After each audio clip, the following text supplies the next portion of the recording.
ನೀವೇನಾದ್ರು CET counselling attend ಮಾಡ್ತಾ ಇರ ಅಂದ್ರೆ ಈ ಒಂದು ವಿಡಿಯೋ ಇಂಪಾರ್ಟೆಂಟ್ ಆಗಿರುತ್ತೆ. ಇಲ್ಲಿ ನಿಮ್ಗೆಲ್ಲರೂ ಕೂಡ ಗೊತ್ತಿರೋ ಹಾಗೇನೆ ಕೀ ಅವರು ನಿಮ್ಗೆ ಫೈನಲ್ ಕೀ ಆನ್ಸರ್ ನ ರಿಲೀಸ್ ಮಾಡಿದ್ರೆ, ಆದ್ರೆ ಎಷ್ಟು ನನಗೆ ಕನ್ಫ್ಯೂಷನ್ ಇರೋದೇನಂದ್ರೆ ಗ್ರೇಸ್ ಮಾರ್ಕ್ಸ್ ಎಷ್ಟು ಕೊಟ್ಟಿದ್ದಾರೆ ಅನ್ನೋ ಒಂದು ಕನ್ಫ್ಯೂಷನ್ ಇದೆ. ಮತ್ತೆ ಗ್ರೇಸ್ ಮಾರ್ಕ್ಸ್ ಇವಾಗಲೇ ಹೇಳ್ತೀನಿ, ಎಲ್ಲರಿಗೂ ಕೂಡ ಸಿಗಲ್ಲ, ಕೆಲವು ಜನರಿಗೆ ಮಾತ್ರ ಸಿಗುತ್ತೆ. ಮತ್ತೆ ಎಷ್ಟೊಂದು ಜನರಿಗೆ ಇವಾಗ ಮಾರ್ಕ್ಸ್ ಕೂಡ ಕಮ್ಮಿ ಆಗುತ್ತೆ ಹೊಸ ಕೀ ಆನ್ಸರ್ ಬಿಟ್ಟಿರೋದ್ರಿಂದ. ಏನಕ್ಕೆ ಎಲ್ಲಾನು ಕೂಡ ಡೀಟೇಲ್ ಆಗಿ ಈ ಒಂದು ವಿಡಿಯೋದಲ್ಲಿ ತಿಳಿಸ್ಕೊಡ್ತೀನಿ. ವಿಡಿಯೋ ಇಂಪಾರ್ಟೆಂಟ್ ಆಗಿರೋದ್ರಿಂದ ವಿಡಿಯೋನ ಕೊನೆವರೆಗೂ ಕೂಡ ನೋಡ್ತಾ ಹೋಗಿ, ಎಲ್ಲ ವಿಷಯದ ಬಗ್ಗೆ ಕೂಡ ತಿಳ್ಕೊತೀರಾ. ಅದಕ್ಕೆ ನಾವು ಮುಂಚೆ ಗೊತ್ತಲ್ಲ, ಯಾರು ಚಾನಲ್ ಸಬ್ಸ್ಕ್ರೈಬ್ ಮಾಡ್ಕೊಂಡ್ರಲ್ಲ ಪ್ರತಿಯೊಬ್ಬರು ಕೂಡ ಸಬ್ಸ್ಕ್ರೈಬ್ ಮಾಡ್ಕೊಳ್ಳಿ. ಹಾಗೆ ಪ್ರತಿಯೊಬ್ಬರು ಕೂಡ ವಿಡಿಯೋಗೊಂದು ಲೈಕ್ ಕೊಡಿ. ಇವಾಗ ನೀವು ಸಬ್ಸ್ಕ್ರೈಬ್ ಮಾಡ್ಕೊಬಿಟ್ರೆ ನಿಮ್ಮ ಕಾಲೇಜ್ ಹೋಗಿ ಅಡ್ಮಿಷನ್ ಆಗೋವರೆಗೂ ಕೂಡ ಈ ಒಂದು ಚಾನಲ್ ಅಪ್ಡೇಟ್ಸ್ಗಳು ಬರ್ತಾ ಇರುತ್ತೆ. ಅದಕ್ಕೋಸ್ಕರ ಪ್ರತಿಯೊಬ್ಬರು ಕೂಡ ಸಬ್ಸ್ಕ್ರೈಬ್ ಮಾಡ್ಕೊಂಡ್ರೆ ವಿಡಿಯೋಕ್ಕೆ ಸ್ಟಾರ್ಟ್ ಮಾಡಿ. ಡೈರೆಕ್ಟ್ ಆಗಿ ವಿಡಿಯೋ ಬಗ್ಗೆ ಬರೋಣ. ಅದಕ್ಕಿಂತ ಮುಂಚೆ ಒಂದು ಇಂಪಾರ್ಟೆಂಟ್ ವಿಷಯ, ಇಲ್ಲಿ ಕಾಲೇಜ್ ಡೋಸ್ ಅನ್ನೋ ಒಂದು ರ್ಯಾಂಕ್ ಪ್ರಿಡಿಕ್ಟರ್ ಇದೆ. ಇಲ್ಲಿ ನಿಮ್ಮ ಸಿಇಟಿ ಸ್ಕೋರ್ನ ಹಾಕಿ ನಂತರ ಇಲ್ಲಿ ನಿಮ್ಮ PU ಥಿಯರಿ ಸ್ಕೋರ್ನ ಹಾಕ್ಬಿಟ್ಟು ಸಬ್ಮಿಟ್ ಅಂತ ಕೊಟ್ಟರೆ ಸಾಕು.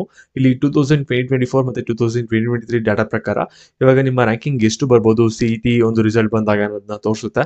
ತುಂಬಾನೇ ಯೂಸ್ಫುಲ್ ಆಗುತ್ತೆ. ನಿಮಗೆ ಚೆಕ್ ಮಾಡಿ, ಲಿಂಕ್ ಡಿಸ್ಕ್ರಿಪ್ಷನ್ ಬಾಕ್ಸ್ ಮತ್ತೆ ಕಮೆಂಟ್ ಸೆಕ್ಷನ್ ಇರುತ್ತೆ. ಕಂಪ್ಲೀಟ್ಲಿ ಫ್ರೀ ಇರುತ್ತೆ, ಯಾವುದೇ ತರ ನಿಮಗೆ ಚಾರ್ಜಸ್ ಮಾಡಲ್ಲ.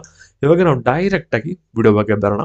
ಇಲ್ಲಿ ನೀವು ನೋಡ್ಬೋದು ಕೀ ಅವ್ರು ಏನ್ ಮಾಡಿದ್ರು ಅಂದ್ರೆ, ಇಲ್ಲಿ ನೀವು ಫೈನಲ್ ರಿವೈಸ್ಡ್ ಕೀ ಆನ್ಸರ್ ಅಂತ ಒಂದು ನೋಟಿಫಿಕೇಶನ್ ಬಿಟ್ಟು 25ನೇ ತಾರೀಕು ಈ ಒಂದು ಕೀ ಆನ್ಸರ್ ಅಲ್ಲಿ ಕ್ಲಿಯರ್ ಆಗಿ ಹೇಳಿದ್ರೆ, ಮ್ಯಾಥಮೆಟಿಕ್ಸ್ ಅಲ್ಲಿ ನಿಮ್ಗೆ ಯಾವುದೇ ತರದ ಚೇಂಜಸ್ ಇಲ್ಲ, ಬರೀ ಫಿಸಿಕ್ಸ್, ಕೆಮಿಸ್ಟ್ರಿ, ಬಯಾಲಜಿಲಿ ಚೇಂಜಸ್ ಇದೆ ಅಂತ.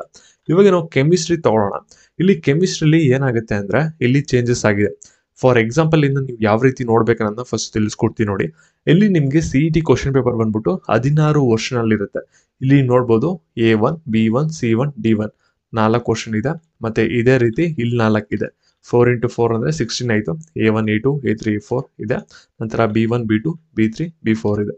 ಸರಿನಾ? ಇದೇ ರೀತಿ 16 ವರ್ಷನ್ ಕೊಟ್ಟು ನಿಮ್ಗೆ ಕ್ವಶನ್ ಪೇಪರ್ ಇದೆ. ಇಲ್ಲಿ ನಿಮ್ಗೆ ಇಲ್ಲಿ A1 ಅಲ್ಲಿ ಕ್ವಶನ್ 14 ಅಲ್ಲಿ ಇದ್ರೆ, ಸೇಮ್ ಕ್ವಶನ್ B1 ಅಲ್ಲಿ ಎಲ್ಲಿದೆ 26 ಅಲ್ಲಿ ಇದೆ. ನೆಕ್ಸ್ಟ್ C1 ಅಲ್ಲಿ ಇದೆ 42 ಅಲ್ಲಿ ಇದೆ. ನೆಕ್ಸ್ಟ್ D1 ಅಲ್ಲಿ ಇದೆ 58 ಅಲ್ಲಿ ಇದೆ. ಅದೇ ರೀತಿ ಸೇಮ್ ಕ್ವಶನ್ ಡಿಫ್ರೆಂಟ್ ಪೊಸಿಷನ್ ಅಲ್ಲಿ ಹಾಕಿರ್ತಾರೆ, ಮಿಕ್ಸ್ ಅಪ್ ಮಾಡಿ ಒಂದು ಕ್ವಶನ್ಗಳನ್ನ ಅರೇಂಜ್ ಮಾಡಿರ್ತಾರೆ. ಆದ್ರೆ ಇದೆಲ್ಲ ಕೂಡ ಸೇಮ್ ಕ್ವಶನ್ಗಳೇ ಆಗಿರುತ್ತೆ. ನಿಮ್ಗೆ ಎಕ್ಸಾಮ್ ಅಲ್ಲಿ ಯಾವೊಂದು ಕ್ವಶನ್ ಪೇಪರ್ ಸಿಕ್ಕಿತ್ತು ಅದನ್ನ ಓಪನ್ ಮಾಡ್ಕೊಳ್ಳಿ. ಎಕ್ಸಾಂಪಲ್ ನಿಮ್ಗೆ ಏನಾದ್ರು A1 ಸಿಕ್ಕಿತ್ತು ಅಂದ್ರೆ ಇಲ್ಲಿ ನೀವು ಕ್ವಶನ್ ನಂಬರ್ 14 ಚೆಕ್ ಮಾಡಬೇಕಾಗುತ್ತೆ. ಏನಾದ್ರು ನಿಮ್ಗೆ C3 ಕ್ವಶನ್ ಪೇಪರ್ ಸಿಕ್ಕಿತ್ತು ಅಂದ್ರೆ ಇವಾಗ 50 ಚೆಕ್ ಮಾಡಬೇಕಾಗುತ್ತೆ. ಸರಿನಾ? ಆ ರೀತಿ ಆಗುತ್ತೆ. ಸರಿನಾ? ಇಲ್ಲಿ ನೀವು ನೋಡ್ಬೇಕಾಗುತ್ತೆ, ಇಲ್ಲಿ ಕೊಟ್ಟಿದಿರಲ್ವಾ A1 ಅಲ್ಲಿ 14th ಕ್ವಶನ್ ಅಲ್ಲಿ ಇವಾಗ ಫಸ್ಟ್ ಕೀ ಆನ್ಸರ್ ಬಿಟ್ಟಿದ್ರಲ್ಲ, ಅದ್ರ ಪ್ರಕಾರ 4ನೇ ಆಪ್ಷನ್ ಕರೆಕ್ಟ್ ಆಗಿತ್ತು. ಆದ್ರೆ ಇವಾಗ ಏನಾಗಿದೆ ಅಂದ್ರೆ, ಫಸ್ಟ್ ಮತ್ತೆ 4th ಆಪ್ಷನ್ ಎರಡೂ ಕೂಡ ಕರೆಕ್ಟ್ ಆನ್ಸರ್ ಅಂತ ಕೊಟ್ಟಿದ್ದಾರೆ. ಇವಾಗ ಏನಾಗುತ್ತೆ ಅಂದ್ರೆ, ಯಾರು ಇವಾಗ 4th ಆಪ್ಷನ್ ಚೂಸ್ ಮಾಡಿದ್ರೆ ಅವನಿಗೂ ಕೂಡ 1 ಮಾರ್ಕ್ಸ್ ಸಿಕ್ತು, ಮತ್ತೆ ಫಸ್ಟ್ ಆಪ್ಷನ್ ಚೂಸ್ ಮಾಡಿರೋನ್ಗೂ ಕೂಡ 1 ಮಾರ್ಕ್ಸ್ ಸಿಕ್ತು. ಆದ್ರೆ ಇಲ್ಲಿ ಯಾರು ಸೆಕೆಂಡ್ ಮತ್ತೆ ಥರ್ಡ್ ಆಪ್ಷನ್ ಚೂಸ್ ಮಾಡಿದ್ರೆ ಈ ಒಂದು ಕ್ವಶನ್ಗೆ, ಅವ್ರಿಗೆ ಯಾವುದೇ ತರದ ಮಾರ್ಕ್ಸ್ ಸಿಗಲ್ಲ. ಇದು ಯಾವುದೇ ತರದ ಗ್ರೇಸ್ ಆಗಿಲ್ಲ, ಜಸ್ಟ್ ಆನ್ಸರ್ ನ ಚೇಂಜ್ ಮಾಡಿದ್ದಾರೆ. ಸರಿನಾ? ಅಬ್ಜೆಕ್ಷನ್ ಬಂದಿದೆ. ಇವಾಗ ನೀವು ಈ ಒಂದು ಕ್ವಶನ್ಗೆ ಬರೀ 4th ಆಪ್ಷನ್ ರೈಟ್ ಅಂತ ಕೊಟ್ಟಿದಾರಲ್ವಾ, ಇವಾಗ ಫಸ್ಟ್ ಆಪ್ಷನ್ ಕೂಡ ರೈಟ್ ಆಗುತ್ತೆ ಅಂತ ಅಬ್ಜೆಕ್ಷನ್ ರೈಸ್ ಮಾಡಿದ್ರ. ಅಲ್ಲಿ ಎಕ್ಸ್ಪರ್ಟ್ ಕಮಿಟಿ ಇರುತ್ತಲ್ಲ, ಅವ್ರು ವೆರಿಫೈ ಮಾಡಿದಾರೆ, ಹೌದಲ್ವಾ ಫಸ್ಟ್ ಆಪ್ಷನ್ ಕೂಡ ಕರೆಕ್ಟ್ ಆಗುತ್ತಲ್ಲ ಅನ್ಬಿಟ್ಟು ಅವ್ರನ್ನ ಅಪ್ರೂವ್ನ ಕೊಟ್ಟಿದ್ದಾರೆ. ಸೇಮ್ ಅದೇ ರೀತಿ ಇಲ್ಲಿ ನೋಡ್ಬೋದಾಗಿರುತ್ತೆ. ಇಲ್ಲಿ ಸಾಕಷ್ಟು ಚೇಂಜಸ್ ಗಳಾಗಿದೆ. ಮತ್ತೆ ಇನ್ನೊಂದು ಅಬ್ಸರ್ವ್ ಮಾಡ್ಬೇಕಾಗಿರೋದೇನಂದ್ರೆ, ಇಲ್ಲಿ ಒಂದೊಂದು ಕ್ವಶನ್ ಪೇಪರ್ ಕ್ವಶನ್ ಕೋಡ್ಗೂ ಕೂಡ ಇಲ್ಲಿ ಕ್ವಶನ್ ನಂಬರ್ಸ್ ಇಲ್ಲಿ ಚೇಂಜಸ್ ಆಗಿದೆ. ಇಲ್ಲಿ ನೋಡಿ A3, B3, C3 ಅಂತ ಇದೆಯಲ್ವಾ, ಇದರಲ್ಲಿ 3 ಕ್ವಶನ್ಗೂ ಕೂಡ ಆನ್ಸರ್ ಚೇಂಜಸ್ ಆಗಿದೆ. ಇವಾಗ ಎರಡೆರಡು ಆಪ್ಷನ್ ನ ರೈಟ್ ಆನ್ಸರ್ ಅಂತ ಇಲ್ಲಿ ಕನ್ಸಿಡರ್ ನ ಮಾಡ್ತಾ ಇರ. ಇದರಿಂದ ಏನಾಗುತ್ತೆ ಅಂದ್ರೆ, ಕೆಲವ್ರಿಗೆ ಬಂದ್ಬಿಟ್ಟು ಇವಾಗ ಮಾರ್ಕ್ಸ್ ಇನ್ಕ್ರೀಸ್ ಆಗುತ್ತೆ ಇಲ್ಲೆಲ್ಲ ಕೂಡ.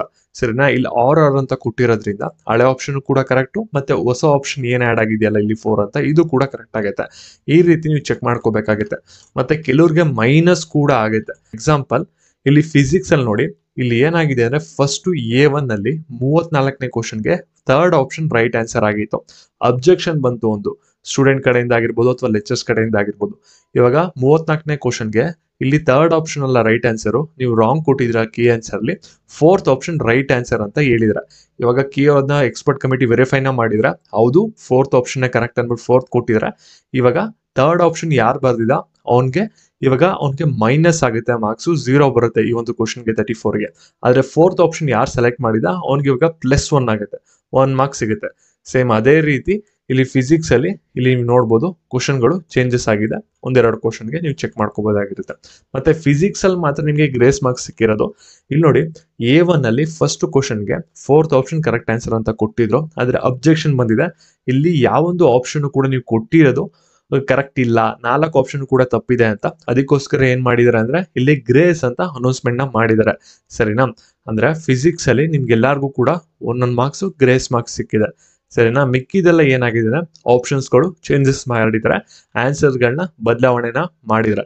ಇದರಿಂದ ಏನಾಗುತ್ತೆ ಅಂದ್ರೆ ಇಲ್ಲಿ ನಿಮ್ಗೆ ಕೆಲವರಿಗೆ ಮಾರ್ಕ್ಸ್ ಬಂದ್ಬಿಟ್ಟು ಇವಾಗ 1 or 2 ಇನ್ಕ್ರೀಸ್ ಆಗುತ್ತೆ, ಕೆಲವರಿಗೆ ಇವಾಗ ಡಿಕ್ರೀಸ್ ಆಗುತ್ತೆ. ಈ ಒಂದು ವಿಡಿಯೋನ ನಿಮ್ಮ ಫ್ರೆಂಡ್ಸ್ ಗಳಿಗೆ ಎಲ್ಲರಿಗೂ ಕೂಡ ಶೇರ್ ಮಾಡ್ಬಿಟ್ಟು ಮಾಹಿತಿನ ತಿಳಿಸಿ. ಮತ್ತೆ ಹೊಸ ಸ್ಕೋರ್ನ ಹಾಕ್ಬಿಟ್ಟು ರ್ಯಾಂಕ್ ಪ್ರಿಡಿಕ್ಟರ್ ಅಲ್ಲಿ ಬೇಕಾದ್ರೆ ಚೆಕ್ ಮಾಡ್ಕೊಳ್ಳಿ, ಲಿಂಕ್ ಡಿಸ್ಕ್ರಿಪ್ಷನ್ ಬಾಕ್ಸ್ ಅಲ್ಲಿ ಇರುತ್ತೆ. ಮತ್ತೆ ಇದೇ ರೀತಿ ಅಪ್ಡೇಟ್ಸ್ ಗಾಗಿ ಚಾನಲ್ ಸಬ್ಸ್ಕ್ರೈಬ್ ಮಾಡ್ಕೊಳ್ಳಿ. ಈ ಒಂದು PDF ಬೇಕಂದ್ರೆ telegram channel link description box ಇರುತ್ತೆ, ಚೆಕ್ ಮಾಡಿದಾಗ ಜಾಯ್ನ್ ಆಗಿ PDF ಅಪ್ಲೋಡ್ ಆಗಿದೆ. Thank you.